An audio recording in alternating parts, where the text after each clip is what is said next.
علیکم، میں ہوں امداد سنگرو۔ تین اہم خبریں، ان میں سے ایک تو ہے بریکنگ نیوز آرمی چیف کی ایکسٹینشن کے متعلق، ایک خبر ہے خوشخبری قوم کو سنائی جا رہی ہے، شادیانے بجائے جا رہے ہیں، بلے بلے کروانے کی کوشش کی جا رہی ہے، اور ایک خبر ہے انکار کے متعلق، اور انکار ہے فوج کا۔ سیاست میں مداخلت سے انکار فوج برملا کر چکی، اب ایک اور بڑا انکار فوج کی طرف سے آیا ہے، اور ایک اور انکار اگر ہو جائے تو ہمارے حالات سدھرنے کی طرف چل سکتے ہیں، بہتری آنا شروع ہو سکتی ہے۔ تو یہ سارے معاملات، پہلے میرا خیال ہے میں بات کر لیتا ہوں خوشخبری اور پھر فوج کا انکار، اور پھر وہ جو ایکسٹینشن کے متعلق بحث چل نکلی ہے اس کے بارے میں ایک خبر ہے، بریکنگ نیوز ہے، وہ میں آپ کو دوں گا۔ تو پہلے میں گزارش کر لیتا ہوں خوشخبری۔ مفتاح اسماعیل صاحب نے کل پرسوں کہا تھا کہ جی ایک آدھ دن میں پاکستان کو آئی ایم ایف کا پروگرام مل جائے گا، یعنی پاکستان کو قرضہ مل جائے گا۔ پھر کل وفاقی کابینہ کے اجلاس میں بھی چیزیں بتائی گئیں کہ جی حالات بہتری کی طرف جا رہے ہیں، مذاکرات اس نہج پر پہنچ چکے ہوئے ہیں کہ اب آئی ایم ایف کی طرف سے ہاں ہونے والی ہے۔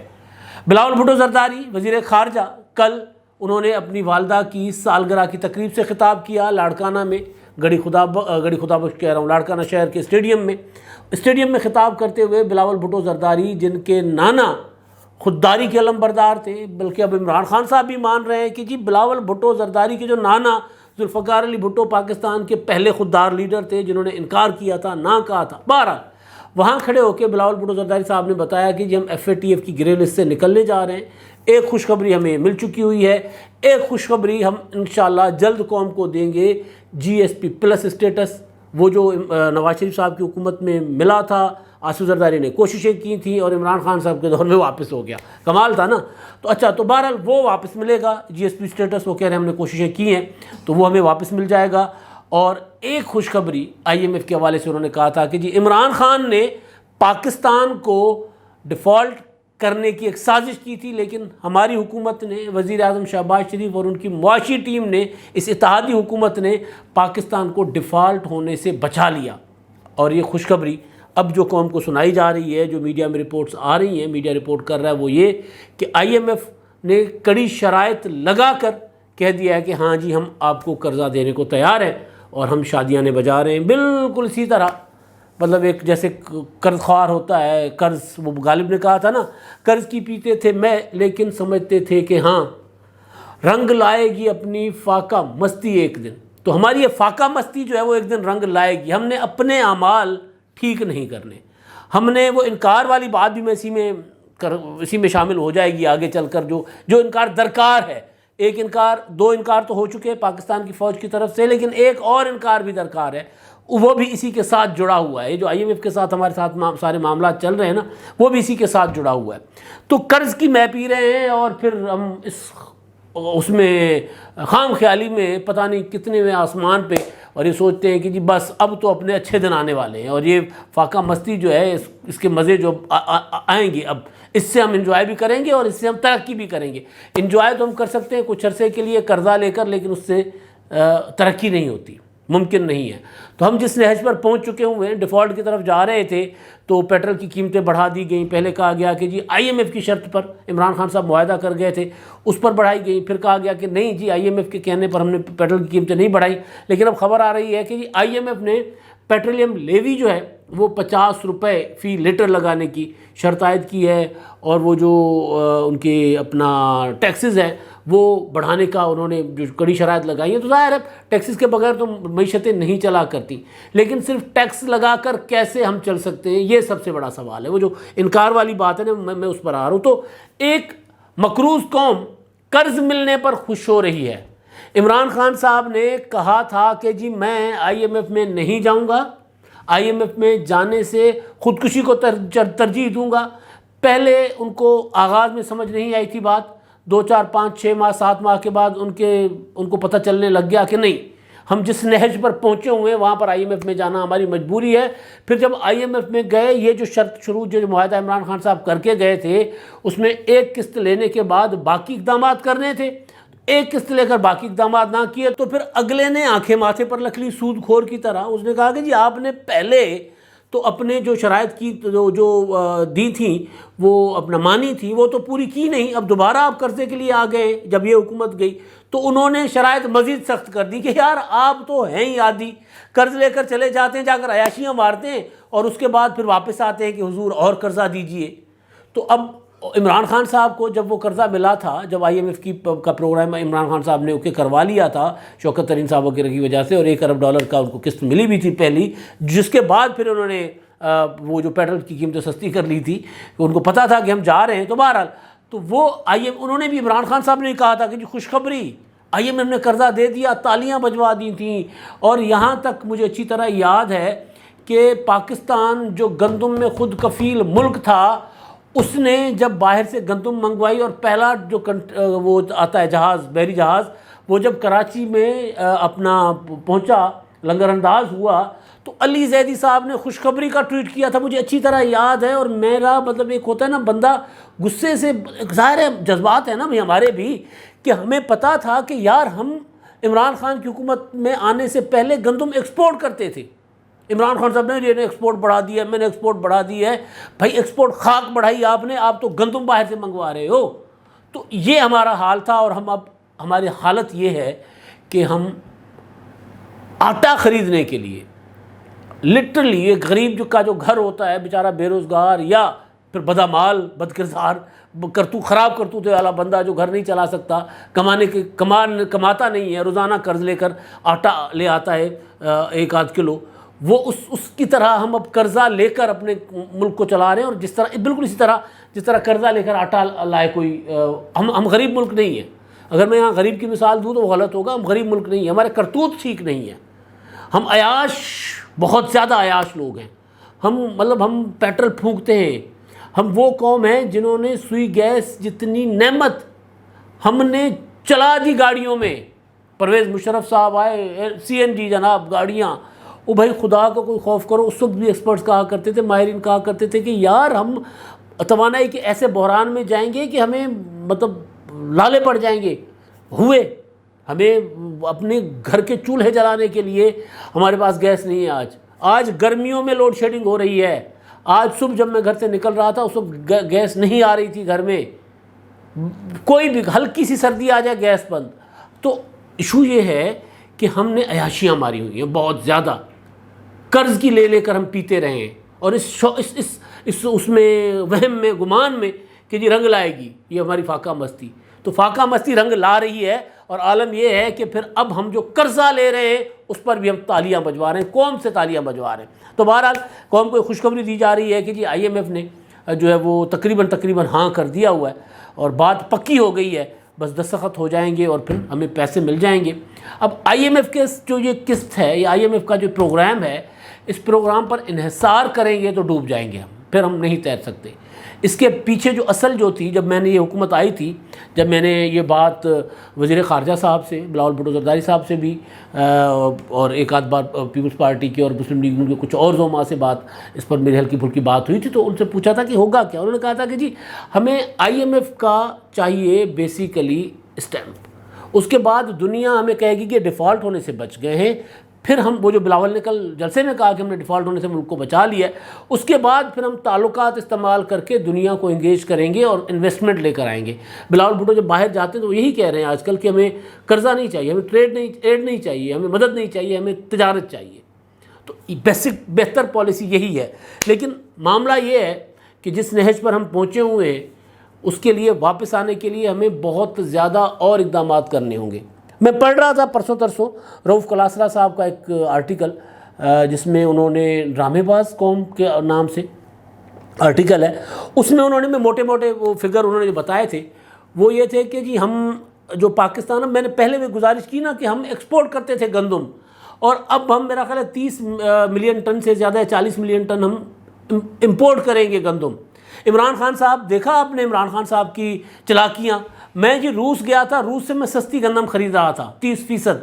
او بھائی ہم تو گندم باہر بھیجتے تھے, آپ سستی خریدنے کا مطلب یہ کوئی 30% سستی گندم خریدنے. عمران خان صاحب وہ حکمران ہیں کہ جب پیپلز پارٹی, عمران خان صاحب جب وزیر اعظم تھے تب پیپلز پارٹی نے گندم کی جو امدادی قیمت تھی وہ بڑھا دی تھی. خان صاحب نہیں بڑھا رہے تھے، نہ پنجاب میں بڑھا رہے تھے، اور مرکزی حکومت اس کی مخالفت کر رہی تھی، اور عمران خان صاحب نے اس کی مخالفت کی تھی. اپنے کسان کو 400-500 روپے فی من اس کا حق دینے میں موت پڑ رہی تھی.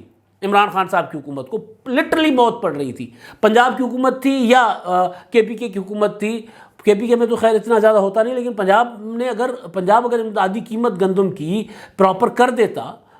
آج ہم کتنے کا آٹا خرید رہے ہیں جی؟ 100 روپے کلو کا. 100 روپے مطلب 4000 روپے من. اور گندم کتنے کی خرید رہے ہیں کسان سے؟ میرا خیال ہے 2200-2300 روپے کی وہ گندم بیچارہ بیچ رہا ہے، اگر میں فگر آگے پیچھے کر گیا ہوں تو وہ بیچ رہا ہے اتنے کی. بھائی اگر آپ 3000 روپے من گندم کر دیں گے تو جو آپ کی زرعی معیشت ہے وہ اٹھ جائے گی، اور وہ سب اٹھا دے گی، اور کسان نے آپ کو گندم میں خود کفیل کر دینا ہے. اور یہ تجربہ ہم کر چکے ہوئے ہیں. مشرف کے زمانے میں پاکستان بالکل اسی حالت میں تھا جس حالت میں آج ہے. اس وقت تو دہشت گردی بھی تھی، تباہی پھری ہوئی تھی. میں خاص طور پر خوراک کے حوالے، گندم کے حوالے سے بات کر رہا ہوں، اور بجلی کے بحران کے حوالے سے. اس وقت یہی عالم تھا. گندم آٹے کی لائنوں میں لوگ مرے تھے کراچی اور لاہور میں. پاکستان زرعی ملک ہے، مطلب بات کرتے ہوئے شرم آتی ہے ہمیں. آٹے کی لائنوں میں لوگ مرے تھے، بیچاری بوڑھی عورتیں مر گئی تھیں کراچی میں بھی اور لاہور میں بھی. پیپلز پارٹی کی حکومت آئی، انہوں نے قیمت بڑھا دی تھی، 700-800 روپے فی من قیمت بڑھا دی تھی، اور آپ اگلے سال خود کفیل ہو گئے تھے. باوجود اس کے کہ 2010 میں اور 2011 میں مہا فلڈز آئے تھے، سپر فلڈز آئے تھے پاکستان میں، آپ کو یاد ہوگا. اس کے باوجود پاکستان نے گندم باہر سے نہیں منگوائی تھی. 2008 میں بحران میں تھا، 2009 میں بحران سے نکل گیا تھا. ایک چھوٹا سا اقدام کرنا تھا. آپ نے اپنے مطلب پلے سے نہیں دینا، اپنے باپ کے اکاؤنٹ میں سے نہیں دینے پیسے. میں معذرت چاہتا ہوں اس لفظ کے لیے. مطلب بھائی آپ نے پاکستان کے کسان کا اعتماد بحال کرنا ہے نا، اور کسان اگر پاکستان کا خوشحال ہوگا تو پاکستان خوشحال ہو جائے گا. تو رؤف کلاس صاحب اپنے آرٹیکل میں لکھ رہے ہیں کہ جی دالیں، گندم اور کپاس، اب کپاس میں بھی ہم پہلے کپاس باہر بھیجا کرتے تھے، اب منگایا کر رہے ہیں. 10 ارب ڈالر ہم لگا رہے ہیں صرف. ہم مانگ کتنے رہے ہیں؟ 1 ارب ڈالر. 10 ارب ڈالر کی امپورٹس ہماری صرف یہ ہیں. 1 ارب ڈالر کے لیے ہماری ناک کی نکیریں، اور وہ مطلب وہ لفظ ایک اور ہے ہم دیہاتی لوگ کہا کرتے ہیں، جو مطلب بچل ہے وہ نہیں استعمال کرتا، وہ ذرا غیر، تھوڑا سا غیر پارلیمنی ہو جائے گا. اتنا غیر پارلیمنی نہیں ہے. ناک کی لکیریں کھنچوا رہا ہے IMF ہم سے. 20 ارب ڈالر سے زیادہ کا رؤف کلاسرا صاحب کے مطابق ہم پیٹرول اور ڈیزل اور اس طرح کی پیٹرولیم مصنوعات ہم باہر سے منگواتے ہیں. 30 ارب ڈالر تو یہ ہیں. باقی چاکلیٹس، طرح طرح کی چیزیں، امپورٹڈ چیزیں. کل عمران خان صاحب شرٹ پہن کے بیٹھے ہوئے تھے جی، امپورٹڈ، وہ کیا ہوتا ہے، اپر امپورٹڈ، اس نیچے اس کے شرٹ بھی امپورٹڈ، بوٹ بھی امپورٹڈ، اور اپنا ٹراؤزر بھی امپورٹڈ. میرا جوتا ہے جاپانی، پتلون ہے انگلستانی، سر پہ لال ٹوپی، اپنے پھر بھی دل ہے. وہ تو دل پاکستانی ہے کہ نہیں ہے، لیکن وہ عمران خان صاحب پورا سراپا امپورٹڈ تھے. اور ہماری زیادہ تر حکمران طبقہ یا ہمارے جو باقی اشرافیہ وہ سارا کچھ یہی کرتی ہے. اربوں ڈالرز کی عیاشیاں مارتے ہم لوگ. اچھا، تو اب میں آ رہا ہوں، یہ ایک IMF کا پیسہ تو ہمیں مل گیا، لیکن ہمیں یہ چیزیں سدھارنی ہوگی. ہم گندم کیسے اگا سکتے ہیں جبکہ ہم اس سال ہمارے پاس جو رپورٹس ہیں ابھی تک کی 25% آم کم ہوا ہے؟ کیوں جی؟ ایک بڑا انکار ہمیں اور بھی چاہیے پاکستان کی فوج سے. وجہ، ہم جو زمین جہاں کسان گندم، چاول، کپاس اگاتا ہے، اس زمین میں ہم سریا گاڑ رہے ہیں. وہ سریا زمین میں نہیں گاڑ رہے، ہم اپنے سینے میں گاڑ رہے ہیں. سیدھی بات ہے. اور اس میں پہل ہے DHA. DHA کے متعلق جو کیس گیا تھا جسٹس جواد خواجہ صاحب کی عدالت میں، جب وہ چیف جسٹس آف پاکستان تھے، ان کا ایک ریمارکس بھی تھا، اور انہوں نے یہ کہا تھا کہ مجھے انڈیا کو فوج سے نہیں DHA سے خطرہ ہے کہ DHA اندر داخل نہ ہو جائے. لاہور میں پریکٹیکلی انڈین بارڈر کے قریب پہنچا ہوا ہے. لاہور شہر کے چاروں طرف DHAs ہیں، اور زرعی زمین کے اوپر DHA ہے. چلیں جی، لاہور ایک میگا سٹی ہے، بڑھ رہا ہے. گجرانوالہ نکلیں، آپ گجرانوالہ سے راہ والی کراس کریں، وزیر آباد، گجرانوالہ، احمدہ نگر، یہ پورا علاقہ جتنا ہے، بھائی لوگوں کے پاس جا کے وہ لوگوں کی زمینیں خرید رہے ہیں، لوگوں کی زمینوں سے مٹی نکال رہے ہیں. جا کر وہاں کوئی دیکھ لے. اب جب یہ پورا پروجیکٹ آن ہو جائے گا تو ہم چاول میں، ہمیں کیونکہ وہاں زیادہ چاول ہوتا ہے، پھر چاول میں ہماری تباہی پھر جائے گی. ویسے پہلے ہی پھری ہوئی ہے. ملتان آم 25% کم ہوا ہے. 1 2 سال 3 سالوں سے آپ کو ایک تصویر بڑی ایک طرح کی تصویر، لیکن کئی تصویریں ہیں، وہ ایک تصویر نہیں ہے لیکن ایک ہی ہے، کیونکہ اگر آم کے کٹے ہوئے درخت ٹریکٹر ٹرالی یا ٹرکوں پہ لدے ہوں گے تو ان کے تنے، تو تصویر چاہے جس بھی اینگل سے ہو تصویر تو ایک ہی ہے۔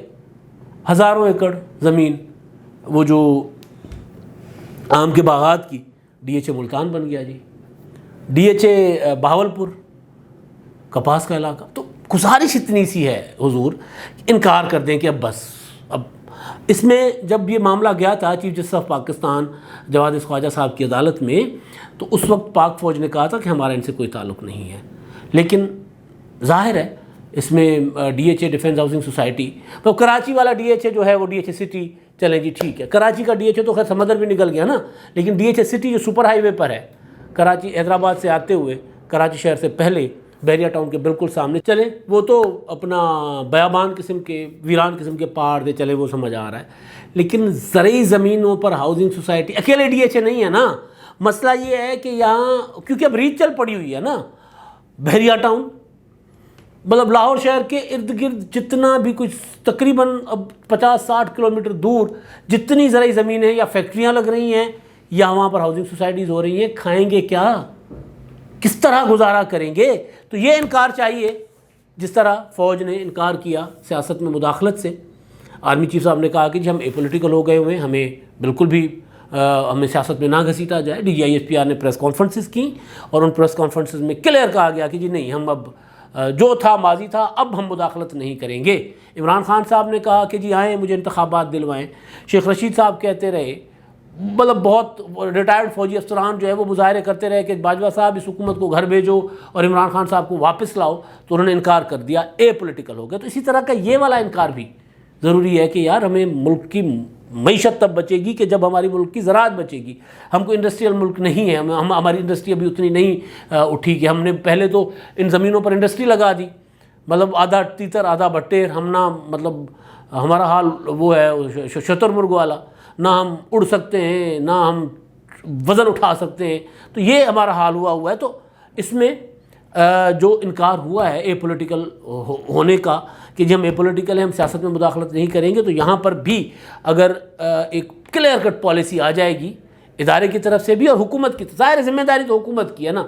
یہ نواز شریف صاحب نے DHA سوسائٹی تھی اس کو اتھارٹی بنا دیا تھا، میاں نواز شریف صاحب بھی بہت کمال کر گئے ہوئے ہیں، بہت کچھ ان کا بھی بویا ہوا کاٹنا پڑ رہا ہے ملک کو۔ تو بہرحال اب حکومتوں کو، جو حکومتیں ہیں، اگر ہمیں IMF کے چنگل سے نکلنا ہے، اگر ہمیں یہ جو دنیا کی وہ جو عمران خان صاحب خودداری کہتے ہیں، خودداری ایسے نہیں آتی، خودداری کے لیے پھر پلینی تیلا کر دی میلا میلا، اس طرح نہیں ہوتا، پھر ہونا چاہیے کچھ، پاکٹ میں کچھ ہونا چاہیے، جیب میں کچھ ہونا چاہیے، ورنہ پھر خودداری نہیں آتی۔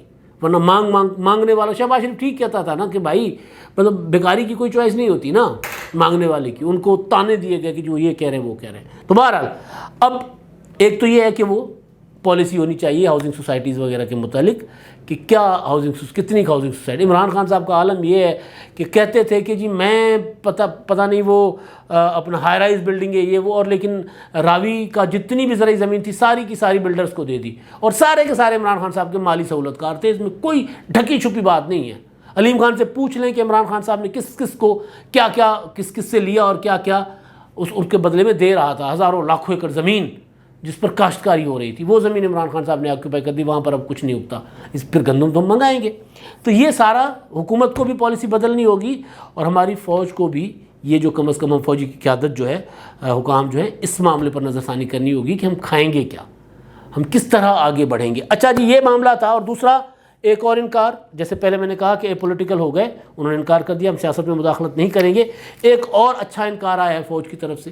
الیکشن کمیشن آف پاکستان نے، چیف الیکشن کمشنر نے چٹھی لکھی تھی کہ جو انتخابات ضمنی ہو رہے ہیں 20 پنجاب میں، اور اس میں کیونکہ کراچی میں بھی ایک انتخاب میں لڑائی جھگڑے ہوئے، لاہور میں بھی خدشہ ہے، تو کراچی کا NA 245 کا الیکشن ہو رہا ہے جو 27 جولائی کو، اس کے لیے، اور بلدیاتی جو ضمنی انتخابات ہیں پنجاب میں 20 حلقوں کے، اس کے لیے فوج کو طلب کیا گیا تھا، فوج کو درخواست بھیجی گئی تھی الیکشن کمیشن کی طرف سے قمر جاوید باجوہ صاحب کو کہ جی آپ ذرا ہمیں مدد کریں اس میں امن و امان برقرار رکھنے کے لیے۔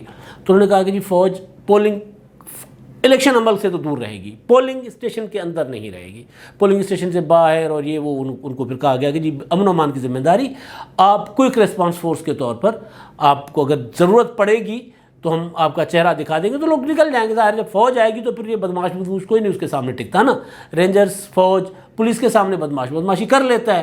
تو جب فوج کا پتہ ہوگا کہ جی فوج ہے اور ایک کال پر 2 منٹ کے اندر اندر فوج آ سکتی ہے، تو لوگ بدماشی نہیں کریں گے۔ تو یہ جو اچھا جو انکار ہے وہ یہ ہے کہ جی ہم پولنگ اسٹیشن کے اندر نہیں ہوں گے۔